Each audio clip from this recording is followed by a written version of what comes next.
온 세상에 심함이었더라. 네. 네.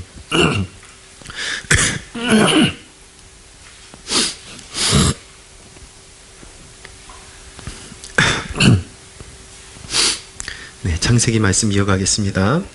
이제 애굽왕 바로에게 하나님께서 주신 꿈대로 7년 풍년이 이제 일어나게 되고 이제 7년 기근이 시작되게 되었습니다. 이것은 무엇을 의미하는가? 모든 권세도 하나님의 통치의 도구일 뿐이라는 것을 보여주고 있는 것입니다.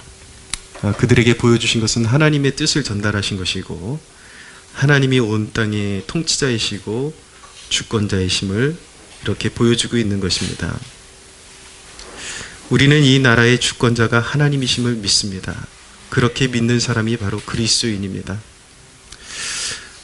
우리가 그리스도인일진데 우리에게 다가오는 풍작의 기간에도 교만해져서는 안 되고, 기근의 기간에도 낙심해서는 안 됩니다. 오직 그리스도인은 하나님의 다스리심 안에서 기도에 동참해야 하는 것입니다.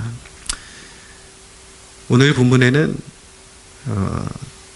이제 다가오는 기근을 위해서 하나님께서 드디어 요셉을 세우시는 그런 대목을 보여주고 있습니다. 아주 영화롭게 요셉이 애굽의 총리로 등극하게 되고,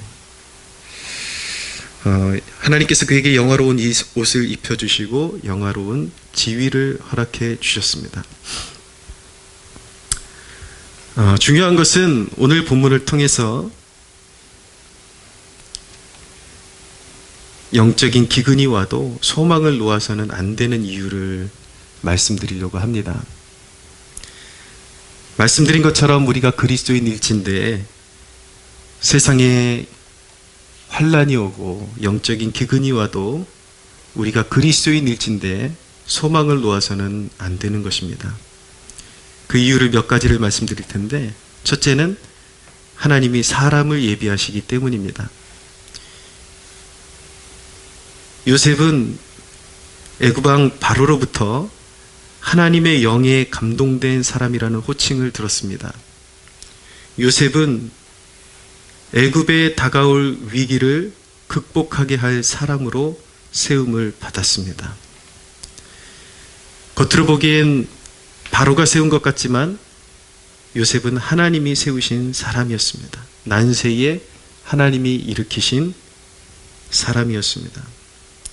세상에 영웅을 찾아볼 수 없다고 하지만 하나님은 감옥에서 요셉을 준비하고 계셨습니다. 여러분, 난세의 영웅은 하나님께로부터 오는 것입니다. 세상에 소망이 없다, 사람이 없다 하지만 그것은 인간의 생각이고, 하나님께서 각 세대에 하나님의 도구로 하나님의 일을 감당할 일꾼을 예비하고 계십니다. 하나님이 역사의 주인이시기 때문에 어둠에게 결코 머리를 내어주지는 않으십니다. 여기서 머리는 주도권을 말하는 것입니다.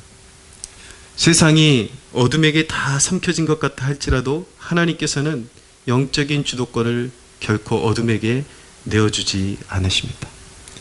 다 삼켜진 것 같다 할지라도 하나님이 사용하시기로 기름 부으신 단 한 사람, 몇 사람만 있어도 그 세상을 밝히게 되어 있습니다. 모두가 포로로 끌려가는 그 틈바구니 안에서도 다니엘이 있었고 또 느헤미야가 있기 마련인 것입니다.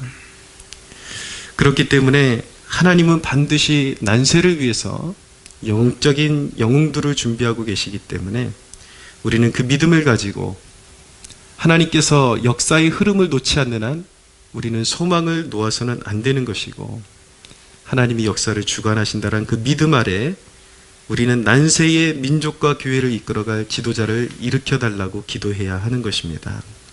할렐루야. 세상의 소망은 믿음에 바로 선 성령의 사람입니다.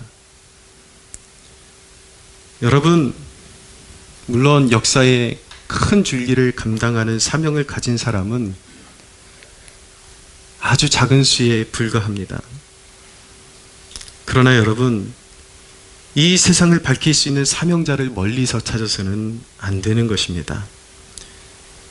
세상의 소망은 믿음에 바로 선 성령의 사람일진데 바로 나와 여러분으로 하여금 믿게 하시고 성령을 주심은 우리 모두에게 사명이 있기 때문인 것입니다.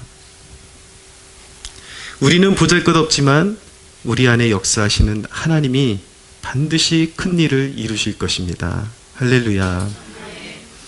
하나님은 여러분을 통해 여러분의 가정을 일으키시고 일터 속에서 분명히 여러분들을 붙들고 일하실 것입니다. 중요한 것은 하나님의 방법은 사람이고 하나님을 붙들고 있는 사람이기 때문에 세상이 어둡다고 모든 것을 놓아버려서는 안 되고 세상이 어두워질수록 소망을 가지고 하나님과 교통하는 성령의 사람이 되기를 힘써야 하는 것입니다.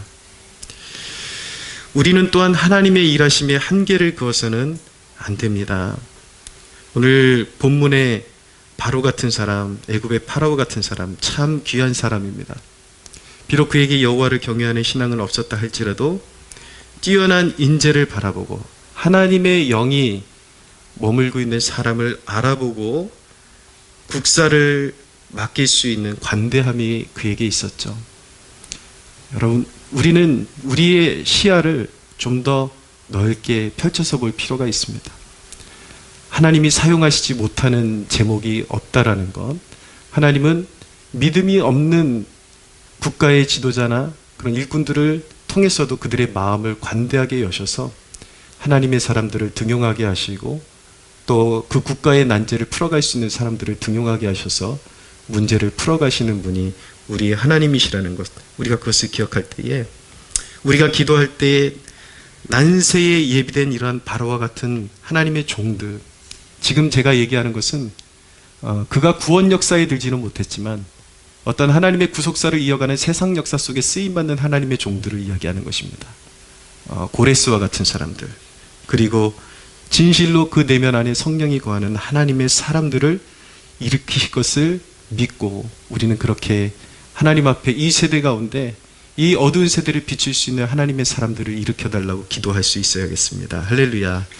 반드시 하나님께서 그렇게 예비하시고 그 일을 위해서 우리에게 성령을 주시고 기도하게 하시기 때문에 항상 소망 중에 그런 국가의 지도자, 교회의 지도자가 일어나기를 기도하고 또한 우리 각 사람을 향하신 부르심을 하나님 깨닫게 하시고 우리 한 사람 한 사람이 우리가 밟고 있는 그곳 가운데서 정말 하나님의 그런 한 세대에 우리에게 맡겨진 사명 잘 감당할 수 있는 성령의 사람으로 우리를 세워주소서. 우리는 소망 중에 기도할 수 있어야겠습니다.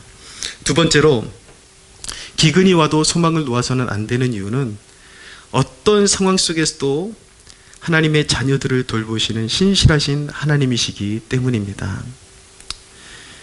감옥 속에서나 감옥 밖에서나 요셉을 향하신 하나님의 선한 손길은 멈추지 않았습니다. 하나님은 요셉의 아픔을 싸매주시고 격려해 주셨습니다. 요셉은 이제 감옥 밖으로 나와서 소중한 가정을 이루게 되었고 자녀들을 낳았습니다. 요셉이 낳은 자녀들의 이름을 가만히 보면 하나님께서 요셉에게 허락하신 그런 위로들이 고스란히 녹아있다라는 것을 알게 됩니다. 51절에 첫째 아들을 낳고 므낫세라고 했는데 하나님께서 고난을 잊어버리게 하셨다라는 뜻인 것입니다. 그리고 차남으로 에브라임을 낳게 되었는데 그것은 하나님께서 수고한 땅에서 창성하게 되었다라는 뜻을 가지고 있는 것입니다. 고난을 통과한 요셉의 고백은 무엇이냐면 마침내 고난을 잊어버리게 되었고 마침내 수고한 땅에서 창성하게 되었다라는 고백입니다. 골자는 요셉의 삶 가운데 하나님께서 이렇게 하셨다라는 것입니다. 할렐루야.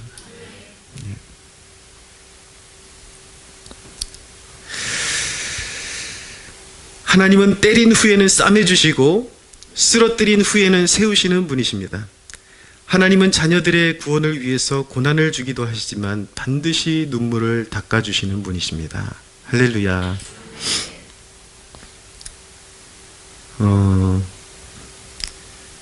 저희가 연말에 이렇게 말씀을 이렇게 받아들고 이렇게 소위 말씀 뽑기라 그러잖아요. 그것에 대해서 부정적으로 보는 시각도 있지만 저는 그것을 자기가 어떻게 소화하느냐에 따라서 유의미한 행사라고 저는 믿습니다. 실제로 저는 말씀 뽑기를 통해서 정말 저에게 향하신 하나님의 그런 특별한 그런 계획을 경험한 적이 종종 있었고, 물론 그것을 무슨 어떤 편식처럼 어떤 경우에는 말씀 되게 기대해서 받았다가 자기가 원하는 말씀이 아니면 이제 구석에다 처박아 두고서 이제 이건 하나님의 말씀이 아니야 라고 그렇게 대하는 태도도 있지만, 그런 것은 문제지만 분명히 우리가 믿음으로 하나님께서 이것을 격려하시는 말씀이라고 받으면 하나님께서 주시는 모든 말씀이 유의미하고 우리가 마음에 새겨야 할 말씀이라고 믿습니다.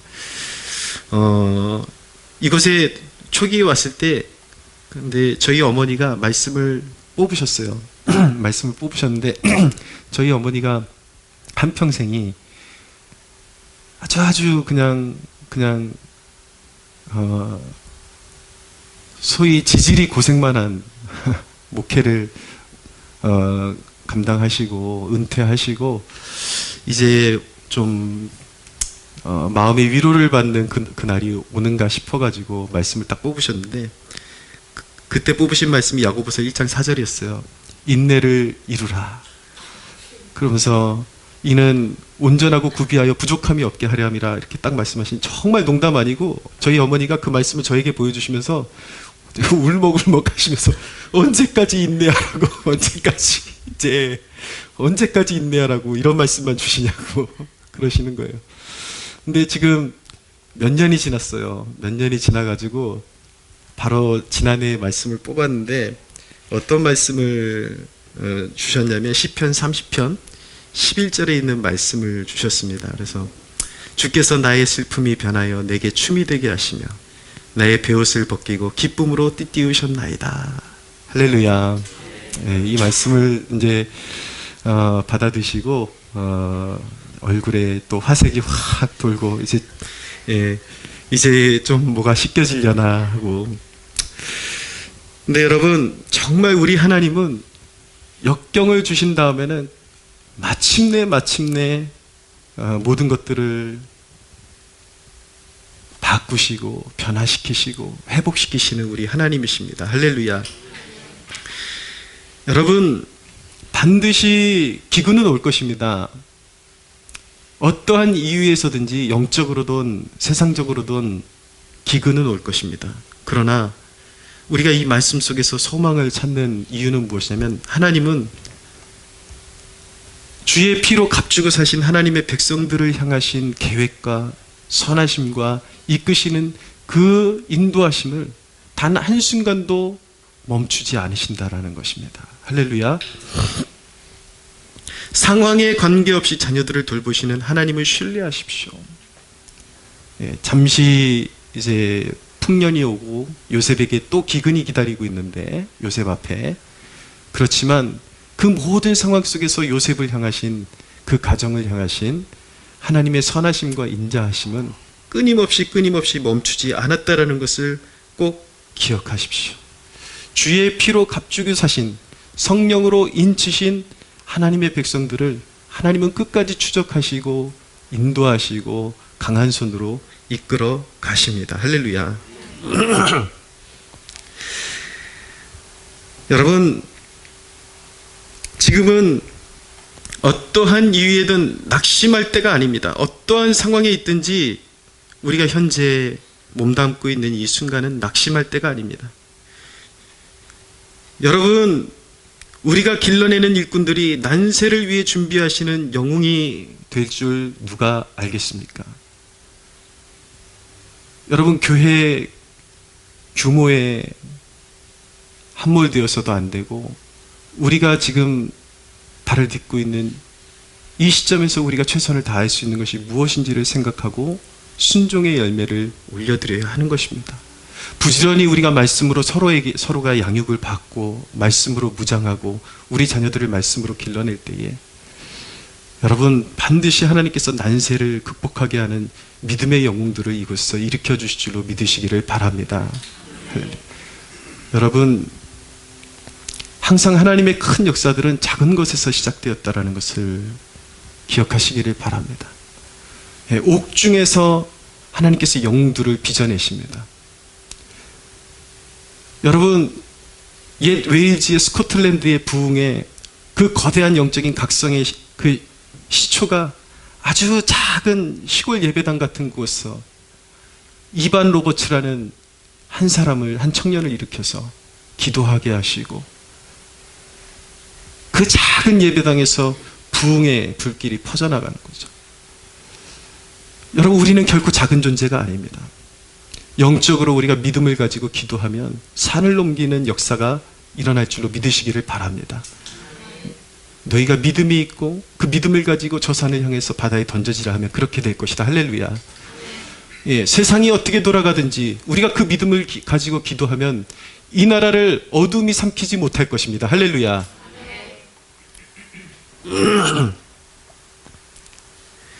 모든 상황 속에서 흔들리지 않고 말씀으로 사람을 길러내는 것이 우리의 사명인 줄로 믿습니다. 그렇기 때문에 여러분, 어떤 상황 속에서든지 풍년이나 기근이나 자녀들을 향하신 하나님의 마음이 변치 아니하시고 각별히 하나님께서 인도하시기 때문에 우리는 모든 상황 속에서 한순간도 소망의 끈을 놓지 말고 믿음을 가지고 담대히 기도해야 하는 줄로 믿으시기를 바랍니다. 세 번째로, 기근이 와도 소망을 놓아서는 안 되는 이유는 위기 또한 하나님이 허락하신 것이요, 위기는 오히려 하나님의 백성들을 일으키기 때문인 것입니다.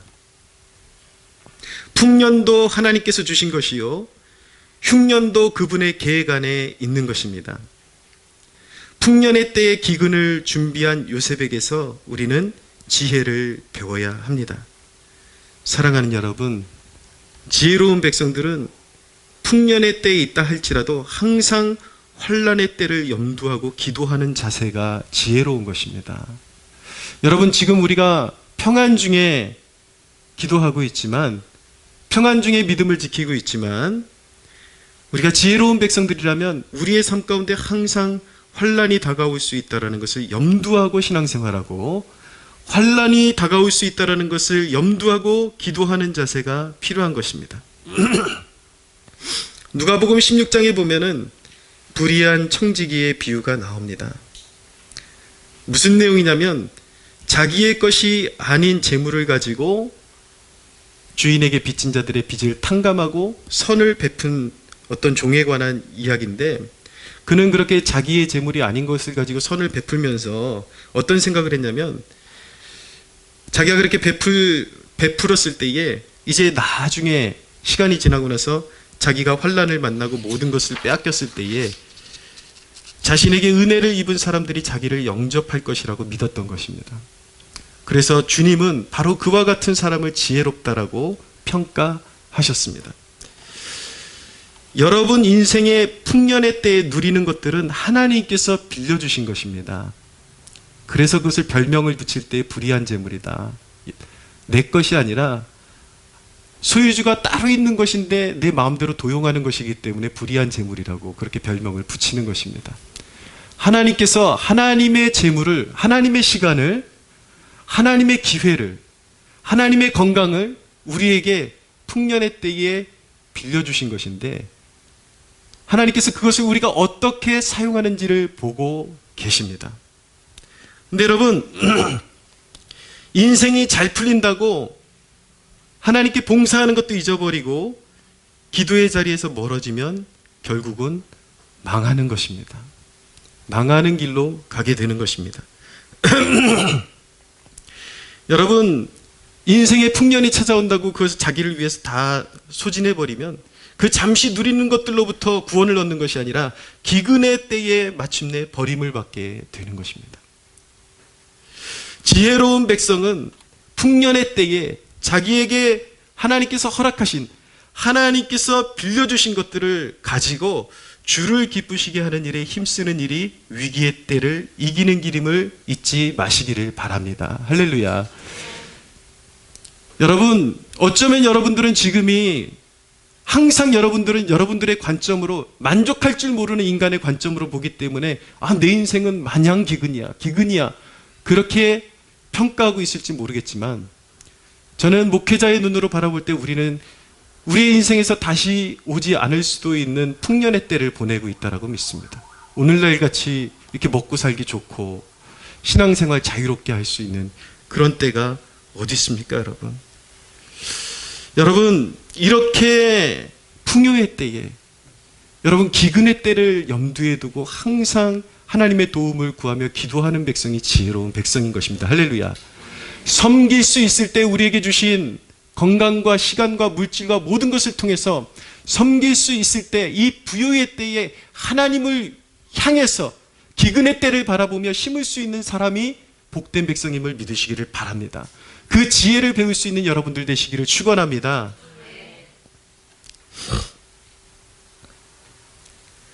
여러분, 기근의 때는 하나님이 주신 기회라는 것을 알아야 되는데, 57절에 보면은 각국 백성도 양식을 사려고 애굽으로 들어와 요셉에게 이르렀으니 기근이 온 세상에 심함이었더라 라고 말씀하고 있습니다.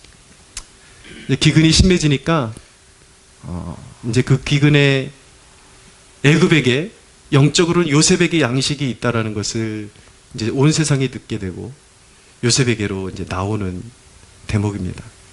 또 야곱을 비롯한 이스라엘 백성, 하나님의 백성들도 이제 요셉에게로 나오게 될 것입니다. 여러분, 가장 혹독한 영적인 기근의 때는 오히려 의에 줄이고 목마른 주의 백성들이 일어날 좋은 조건이기도 한 것입니다. 세상에서 쾌락을 추구해보고 세상에서 모든 것들을 다 가져봤지만 만족할 수 없고, 그 목마름과 갈급한 가운데 부르짖고 몸부림치다가 결국은 그 안에서 하나님을 향할 갈망이 일어날 수도 있는 그런 조건이 형성되고 있는 것입니다. 사랑하는 여러분, 이 나라를 보면서 절망이 느껴지십니까? 아닙니다. 여러분, 우리는 기근 속에 있는 백성들의 마음 속에 의에 줄이고 목마른 마음이 솟구치게 해달라고 기도해야 하는 것입니다. 할렐루야. 언제든지 영적으로 가장 어두운 시즌이 목마른 자들이 일어날 수 있는 시즌이라는 거, 그런 목마른 자들은 바로 깨어있는 하나님의 백성들을 통해서 이 땅에 임하기 시작한다는 것을 믿어야 하는 것입니다. 할렐루야. 우리는 그렇게 기도해야 합니다. 이 땅의 영적인 굶주린 젊은 백성들, 수많은 영혼들이 영의 양식을 주시는 그리스도께로 돌아오게 하옵소서. 지금은 절호의 기회인 것입니다. 사랑하는 여러분, 하나님이 우리에게 주시는 것은 소망이지 안주가 아닙니다. 여러분, 풍요의 때에 소망을 가지고 부르짖어야 되는 것이지, 풍요의 때에 영적으로 안주하면 그것은 곧 영적인 죽음인 것입니다. 우리가 현재를 살피고 우리 스스로를 진단해야 되는 것은 우리가 부요함 가운데 느끼고 있는 그 감정이 하나님이 주신 소망인지, 아니면 무언가 믿을 만한 것이 있고 먹을 만한 것이 있기 때문에 안주하는 것인지를 잘 분별해야 하는 것입니다. 소망을 가지고 기도하는 백성들에게는 미래가 있습니다. 할렐루야. 안주하는 백성들에게는 저주가 있습니다. 여러분, 오늘 선거가 이제 마쳤습니다. 여러분들 마음속에 여러 가지 마음이 교차할 줄로 압니다. 저는 기회가 있을 때 이 나라에게 가장 바른 방향으로 우리 그리스도인들이 선거에 참여해야 한다고 믿습니다. 할렐루야. 그러나 여러분, 저는 어떤 결과에도 결코 세상의 환경에 굴복하지 않을 것입니다. 누가 집권하든지 누가 무엇을 하든지 저는 모든 상황 가운데서 하나님만 바라보기로 결단을 했습니다. 여러분, 제가 목사가 될 때 제일 걱정이 됐던 것이 바로 그것이었어요. 내가 과연 의를 위해서 핍박을 받을 준비가 되었는가? 라는 그런 질문을 던져본 적이 있습니다. 근데 그게 굉장히 어떤 실제를 그림으로 그려보니까 굉장히 두려운 거더라고요. 그래서 아직 준비가 안 됐는데 왠지 주님을 부인할 것 같고 왠지 약한 모습 보일 것 같고 많은 걱정이 됐습니다. 근데 지난 코로나 기간이 저에게는 축복이 되었고 제 믿음을 어떤 좀 소정의 믿음을 테스트해 볼 수 있는 기회가 되었습니다. 정말 예배드린다라는 저희가 예배드리는 그 소리가 밖으로 새어나간 누군가 듣고 신고를 해서 경찰이 들이닥치고 그리고 또 공무원들이 들이닥치고 그런 과정에서 제가 굳게 결단을 하고 그리고 실제 제 마음을 확인한 것이 있는데 만약에 이제 더 이상 예배를 자유롭게 드릴 수 없는 때가 오고 감옥에 가야 할 때가 온다 그러면 기꺼이 갈 수 있겠다라는 그런 생각을 하게 되었습니다. 그래서 농담이 아니라 진짜 그 기간에 그런 시즌이 계속 오래되고 그러면 예배 드리다가 만약에 뭐 감옥에 갈 일이 있으면 그냥 담담하게 가야 되겠다라는 그런 생각까지 하게 되었어요. 제가 이 이야기를 드리는 이유는 무엇이냐면 우리가 신앙생활 할 때에 그런 일이 없는 것이 축복이지만 항상 영적인 가장 혹독한 기근의 때까지 바라보고 신앙생활하는 것이 지혜롭습니다. 사랑하는 여러분, 오히려 나라가 여러분들이 원치 않는 대로 돌아가는 상황 속에서 오히려 여러분의 믿음의 진위성을 테스트해보는 좋은 기회로 삼아보시기를 바랍니다. 저는 그 마음을 여러분들하고 나누고 싶습니다. 저는 여기서 이곳에서 여러분들에게 행복하게 그리고 폼나게 예배를 드리는 이 순간이나 제가 감옥에 들어가 있는 그런 때가 있을지 모르겠지만 만약에 제 인생의 말년에 그렇게 인생을 마쳐야 하는 때가 온다 할지라도 하나님을 향한 예배의 그 마음을 저는 잃어버리지 않을 것입니다. 그 시선을 잃어버리지 않을 것입니다. 우리에게는 항상 소망이 있습니다. 할렐루야. 예. 작은 일 때문에 흔들리지 마십시오. 가장 최악의 기근의 때를 생각하고 그러면 지금은 너무나도 부요하고 풍성한 때입니다. 소망을 잃어버리지 말고 세상을 다 잃어버린 것처럼 그렇게 여러분 여러분들의 마음이 무너지는 것을 스스로에게 허락하지 마십시오. 할렐루야. 어떤 상황 가운데서든지 하나님이 다스리십니다. 할렐루야. 오히려 어두워질수록 우리에게 사명이 있다라는 것, 예.